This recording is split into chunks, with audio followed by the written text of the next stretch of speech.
সুনামগঞ্জের হাওরে ফসল রক্ষা বাঁধ সংস্কার কাজ চলছে ধীরগতিতে।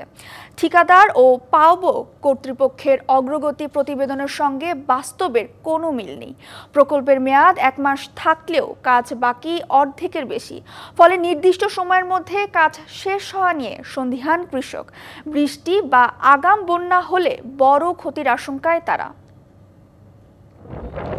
সুনামগঞ্জে ছোট বড় মিলিয়ে শতাধিক হাওর রয়েছে। এসব হাওরে ফসলের সুরক্ষায় রয়েছে অস্থায়ী বাঁধ। তবে বন্যায় বেশ কিছু বাঁধ ক্ষতিগ্রস্ত হওয়ায় 2024 সালের জানুয়ারিতে 24 কোটি টাকা ব্যয়ে বাঁধ সংস্কার প্রকল্প শুরু হয়। বিভিন্ন নামের 3টি প্রতিষ্ঠান প্রকল্পটি বাস্তবায়ন করছে। তবে কাজ শুরুর 1.5 বছরে অগ্রগতি নামমাত্র। এখনো বাকি অর্ধেকেরও বেশি কাজ। এখন যে কোনো ব্র্যান্ডের পুরাতন এসি বদলে নতুন ওয়ালটন এসিতে উপভোগ করুন 25% ছাড়। যে জায়গায় পুরা মেয়াদ শেষ হয়ে গেছে, 90 কাজই এখনো বাকি রয়ে গেছে।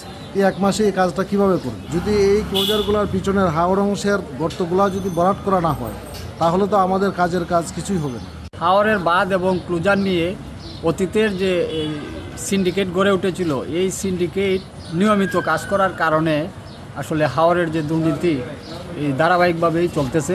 সময় মতো কাজ শেষ না হওয়ায় দুশ্চিন্তায় কৃষক। ভারী বৃষ্টি হলে নষ্ট হতে পারে পাকা ধান। 2 দিন 3 দিন পরে অটো চলছে, ঘন্টা 2 ঘন্টা চালা যায় না, সারাদিন বই রয়েছে। এটা তো আমরা দেখছি, হালকা কিছুদিন মাটি ফেলাইছিল ডেজারে, কিন্তু বরাট হয়েছে না, কোনো কাজই হয়েছে না। গাতাগত তো রয়েছে, যেরকম আছে এরকমই রয়েছে। সরকার যদি এই ধরনের কোনো উদ্যোগ না নেয়, সাধারণ মানুষ আছে এরা খাইটা খাইমো, আমরা যারা ওরা তো আমরা কোনো ধরনের বাঁচার কোনো সুযোগ নাই। তবে কোনো অনিয়মের অভিযোগ অস্বীকার করেছে ঠিকাদারি প্রতিষ্ঠান। আমরা এমন কোনো অনিয়ম করছি না যে মানুষের ক্ষতি করার মতো কোনো অনিয়ম করছি না। মানুষের যাতে ক্ষতি না হয় আমরা এটাই বেশি ফলো করছি। সংস্কারে অনিয়ম হলে ব্যবস্থা নেওয়ার আশ্বাস দিয়েছে পানি উন্নয়ন বোর্ড।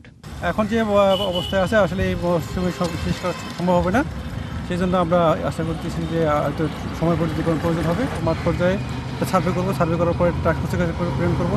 টাস্কফোর্স এটা যাচাই করার পরে যেটা পাবে সেটাই আমাদের দিতে হবে। সুতরাং এখানে বাড়তি দেওয়ার কোনো সুযোগ নেই, যেহেতু চলমান কাজ। কৃষকের ফসল রক্ষায় প্রশাসনকে আরও দায়িত্বশীল আচরণের তাগিদ স্থানীয়দের। DBC news desk.